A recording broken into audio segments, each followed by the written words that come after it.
Okay, let's dive in. Imagine this scene drawn right from our source material. An Israeli soldier, after raiding your home, holds out a bullet. He tells you it carries your mother's kiss, and he promises to deliver it right back through your head. Chilling, right? Or think about this image. A man, alone in the night, carrying what seems to be just a heavy piece of wood, a log, but it's concealing something truly terrifying. Yeah, or the raw shock of a hardened veteran finding out his brother, his closest confidant, didn't just die. He's been dead for weeks and nobody told him. That loss, it sets him off on this really brutal path. hmm So that's the kind of visceral story we're exploring today. We're digging deep into the narrative presented in the sources you've shared. It's a story that jumps across continents, delves into conflict zones, Right from the sheer poverty of a Gaza refugee camp. all the way to the really high-stakes world of international spies, intelligence operations, and honestly, the terrifying edge of global security threats. It's a complex picture, definitely. Lots of threads weaving together special ops, geopolitical games, terrorism, intel work. And right at the heart of it all, these incredibly personal, often devastating human stories. And that's what makes this source material so compelling, I think. It's not just facts and figures, it's a narrative. We get inside the heads of these people, understand their traumas, their choices. It helps make sense of the why behind these big events you read about. Absolutely. And the author's background, mentioned in the source, former special boat service, undercover units that gives the operational stuff a real sense of uh, authenticity, adds a layer of detail. For sure. It feels grounded. So our mission here is to guide you through all this complexity. We want to unpack who these people are, what drives them, how their paths, which seem so separate at first, suddenly crash together. And pull out those surprising connections, those little insights you might miss otherwise. It's about seeing the human cost, the personal stakes inside these huge global conflicts. Because really, going beyond the headlines, taking apart narratives like this, that's how we get a handle on the human element, isn't it? Mm. The trauma, the loyalty, the sheer desperation that can shape world events. Exactly. It shows you the deep motivations, things that might seem, well, completely unfathomable otherwise. Okay, let's start with one of those key figures, Abed. His story kicks off in Gaza, in the Rafah refugee camp. Yeah, and the source paints a really grim picture of life there. He's living with his mother, tiny breeze block hut, mostly dirt floors, just basic survival. Lying on UN rations. Heavily, because there was just no real work. Average income, something like 10 US dollars a month. It's grinding poverty. Wow. Plus, infrastructure failing, sewage works, bombed out, people using buckets, and it's a young population, half under 15. Just a really tough environment. And amidst all that, there was this kind of quiet mystery hanging over Abed's life, right? About his mother's money. Yeah, she never worked, but somehow had money. Mm. She was really vague about it, just like she was vague about his father. The story was he escaped to England years ago. They were meant to follow, but it never happened. He was clearly devoted to his mother, though. The source says she saw him as her one reason for living. Definitely. And they were Christian Orthodox, which made them a tiny minority there. Interestingly, despite everything, Abed initially, turned down invites to join local resistance groups like Fatah or Hamas, politely but firmly. The source puts it quite powerfully. His heart had not been wounded enough, not yet. And then it was, Hmm. horrifically. There's this description of an Israeli incursion into the camp. Abed's 26. The source details the tactics tanks, APCs, Apache helicopters, overwhelming force. Supposedly aimed at protecting nearby settlements, discouraging Palestinian resistance. But for the residents, it meant terror. Snipers shooting, if you looked out your window, adult dragged out for interrogation, beatings. And for Abed, it became incredibly personal, brutal. He was pulled from his home. He saw girls dragged screaming from a neighbor's house. Yeah. You can only imagine the terror. Yeah. And then that moment, the confrontation with the Israeli officer. The one with the bullet. Yeah. The officer, bloody himself, takes out a bullet, tells Abed he's giving his mother's kiss, just a deliberately cruel twisting of that bond, and threatens to have a sniper, or maybe do it himself, put that bullet right through your head. He even slams the weapon shut, making it feel immediate, real. That specific personal threat, it just changed everything for Abed. He knew suddenly it wasn't if, but when. Survival meant getting out of Gaza, which was almost impossible from the camps. So that same night, driven by pure terror, he finds a friend with jihad connections. He asks to join. But then, just as he's about to be smuggled out, there's another bombshell. His mother confesses. About the money. About the money, yes, but more. About his father. She tells him his father was an Israeli soldier. Wow, Yeah. wow, that changes everything. Completely. The source says it was like a cut across his heart he would always feel. He's screaming, wanting to rip out his own Israeli heart, rejecting this identity he never knew he had. His mother tries to stop him leaving, tells him his father loved him, visited him secretly as a baby. But it's too late. Abed's consumed by it all. The threat, this shocking truth. It solidifies his decision. So he gets smuggled out through the tunnels. Yep, into Egypt, Huh. then boat to Lebanon. Months of intense training follow secret camps, desert, Syria, weapons, explosives, navigation, tech, driving everything you can imagine, from cars to tanks. And he throws himself into it. Totally. Pushes himself hard. The source suggests it was his way of dealing with this secret curse, his Israeli heritage. He gets serious, focus on jihad, short temper, rises through the ranks quickly. Which eventually leads him to lead that tanker attack mentioned in the source, taking the fight to the enemy's front yard as he saw it. So Abed's path, it's tragic. Born from poverty, then intense personal trauma, and finally this identity-shattering revelation, just layer upon layer. Okay, let's shift gears now to another key player, Zhilev. Driven by loss, but a very different kind. Right. Zhilev, former Russian Spetsnaz, elite special forces. And knowing the author's background gives those details extra weight, doesn't it? It does. You expect a certain realism. He's medically discharged, injury, chronic pain, but also this deep resentment, this hate for whoever was responsible. It hints at a complex past. Described as tough, solitary, prefers working alone. Exactly. Classic deep cover operative traits, maybe. But his life takes this sharp, dark turn when he finds out about his brother, Vladimir. They were close. Incredibly. Like twins, almost, but different. Vladimir the quiet engineer, Zhilev the action guy. Finding out Vladimir died on that supertanker. Yeah. And finding out over a week after it happened, that was the real blow. Profound shock, grief. And that becomes his mission. Purely, it's revenge, first and foremost. But there's this other layer too, wanting to bring glory, respect back to his Spetsnaz unit through some daring act. He seems to believe Vladimir would approve, mostly, despite some doubts mentioned in the source. So he starts this journey, and it's complicated. Very. Starts in Turkey, there's an accident, he kills a guy, steals his car and backpack. Yeah. Recovers that log. The disguise for the nuclear device. Precisely. Then boat from Castellarizo, ends up in Egypt, and then this incredibly demanding swim towards Israel, lands an island. And the source gives us that interesting detail, old Spetsnaz diving gear, but navigating with modern GPS, old skills, new tech. Yeah, it paints a picture of his capabilities. Yeah. Blending the old discipline with whatever tools are available. His arrival in Islet, though, it's immediately chilling. It really is. Spots an elderly couple at a hotel, follows them, attacks them in their room just to steal their car and map. Brutal efficiency. It shows his focus, doesn't it? Ruthless. Nothing matters but the mission, fueled by grief. Absolutely no empathy shown in that moment described. Then he drives north, scouting a checkpoint, assessing security, already planning ahead. He's clearly highly skilled, dangerous, laser-focused, and carrying this, well, unimaginable threat disguised as a piece of wood. Which leads us to the person tasked with figuring all this out, Stratton, MI6. Yeah, Stratton. Yep. And he's introduced as, well, maybe not at the top of his game initially. A bit of a burned-out case is how the source frames it. He's got the background SBS, undercover work like the author, but he's tired. Feels sidelined at MI6, comparing himself to Harry Potter's dad. Stuck. He wanted back in, though, right? Despite the burnout. Yeah, acknowledges his mental health matters more than the job, but still wants to be in the game. And his way into this particular mess is unusual. Through Gabriel, the psychic. The remote viewer, yeah.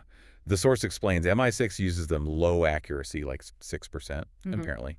But when they do hit, the intel can be gold. Stuff you wouldn't get otherwise. And Gabriel's vision of the tanker attack is what hooks Stratton. It's vivid, horrific. Gabriel senses enormous danger. He also has these other visions, an airbase, a forest, some weird submarine-like chamber. It's all very fragmented. So how do they connect the dots? Technology helps bridge the gap. MI6 uses this special ground sonar, RAF Gronar, near Setford Forest in England, where Gabriel had one of his visions. Then they find something. They find the sabotage hide. An old, buried, reinforced steel cylinder, 60s era. Okay, and the connection is? This is the absolute key. Turns out, Gabriel didn't see someone going into the hide. He saw Zhilev leaving it. And crucially, Zhilev took one of the 3 devices stored inside. Devices, what kind? Not just standard gear, though that was there too. Explosives, yes, but also chemical and biological weapons.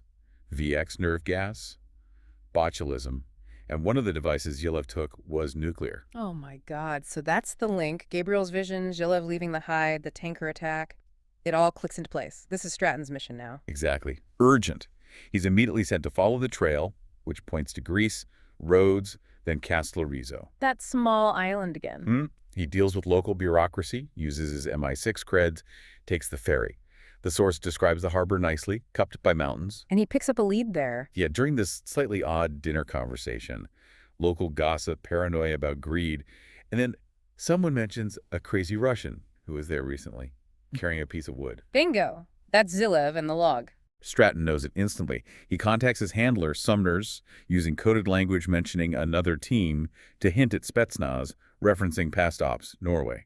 Sumner's confirms MI6 knows the nuclear device is missing. And then he gets some unexpected help. Right, while he's in Ramallah later. His old friend Morgan turns up, someone he knew from Northern Ireland service. What's Morgan's role? He's described as a go-between, a handler in the region.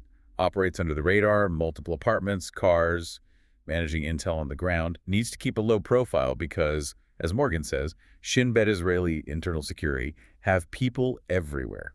Okay, so the threads are all pulling together now. Abed, driven by trauma and this identity crisis. Zhilev, fueled by grief, carrying this terrible weapon. And Stratton, the weary operative, following this strange trail from a psychic vision and a buried cache. Their paths are about to cross. Dramatically. So Stratton meets Abed in Ramallah. Why does Abed agree to meet? What's his angle? He wants out. The source is clear. He wants to defect, maybe sell what he knows to the West.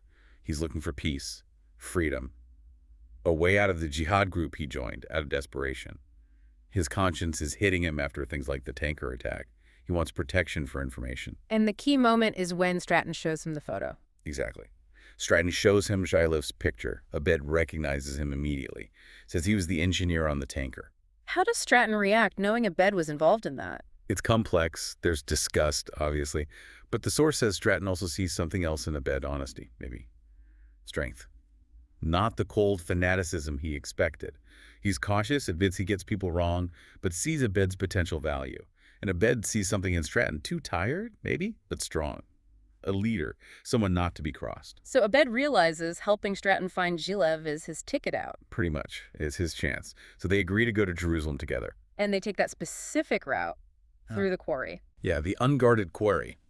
Which, as the source points out, is likely unguarded deliberately by Israeli intelligence. A kind of trap, or at least an observation point.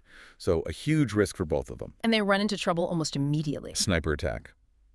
Nearest settlement by the quarry route. Stratton's training kicks in. Instantly. He calmly assesses the shooter figures. They're not top tier.